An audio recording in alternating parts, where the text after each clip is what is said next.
Mayor Kilbourn, are you in the room? And how long do you need, sir? Okay, if you want to come forward and do that right now, we will allow you to do so.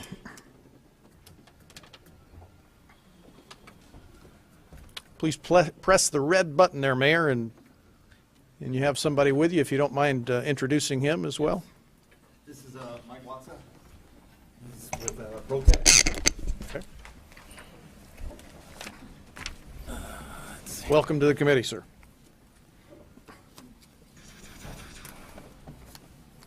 Here we are.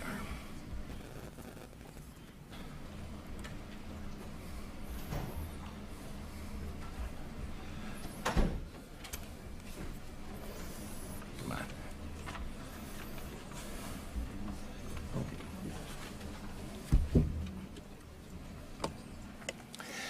Thank you, Chairman Glenn, members of the committee, to allow me to speak to you this morning. I'd like to include my testimony also today, the letters that were sent to your office by the City of Livonia, Bloomfield Township, and a testimony of Mike Watson, which he gave to Senator Hume in his committee. These were sent to your office, Mr. Chairman, this past week. Mr. Chairman, I'm the mayor of the City of Auburn. We're a small city, but this is important to us. I've served last year as president of the Michigan Association of Mayors. I've talked to a lot of mayors over the years, and I feel most of them would be here today and oppose Senate Bills 637 and 894. We are opposing them not because we are opposed to technology, but because we don't believe this is the right technology in its current form in this bill, and we also believe that it doesn't conform to our state constitution to be fair to all involved. In the last two state constitutions, we've all been strong supporters of the home rule. Section 29 of the Constitution requires that those who want to use our public right-of-ways have to obtain consent from counties, city, villages, and townships. This basically takes that away from us, and we don't believe that that authority should be removed from local use. We also believe that the utilities who use these right-of-ways should pay a fair rate, like the other providers that we have that use our right-of-ways. There's fees, different fees for the utilities, electric companies. There are different rates we charge for cable companies. Now there are a different set of fees for use our right-of-ways for these wireless units.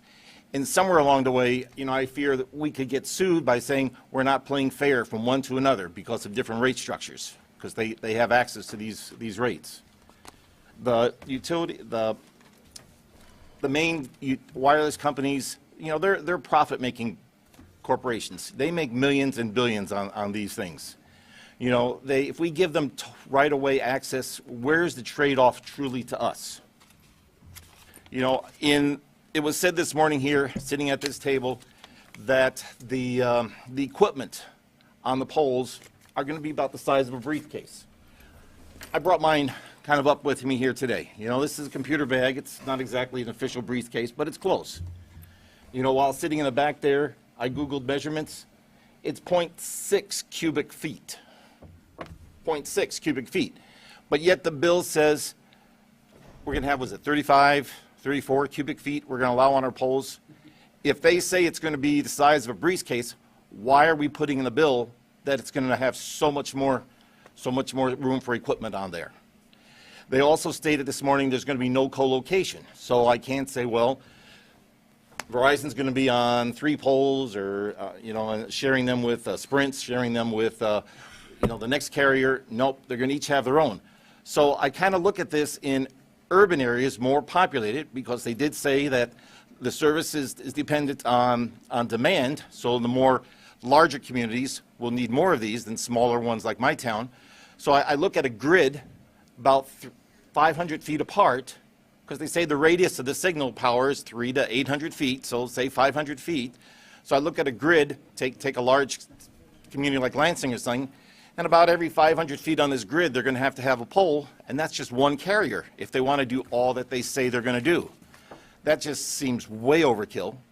Do we really need to have all the the electronic devices in our homes as they're promising us to have. Local government, is on the front line of this. We have to explain why to our residents we're going to allow all these poles to be put in certain places. Mr. Mayor, can I interrupt you just a second? Yes. Is it your understanding that that's every 500 feet for each provider? Well, they're not going to co-locate. They stated this morning. They say the radius is 300 to 800 feet is what I heard them say this morning. The measurement that I have heard in the past has been they want about 500 feet apart, so about maybe every 4 or 5 telephone poles. So in large urban areas, may not happen in a smaller town, but for them to have the connectivity that they want, I don't know else how it will work if they don't have that many of these devices on poles. That may be overkill because, if they're planning on using some of the existing devices that they have, but the potential is there because we're allowing that in the bill. So your concern for a small community like Auburn is if you had 4 different providers competing for business, you'd have 4 different series of poles 500 feet apart. It is possible.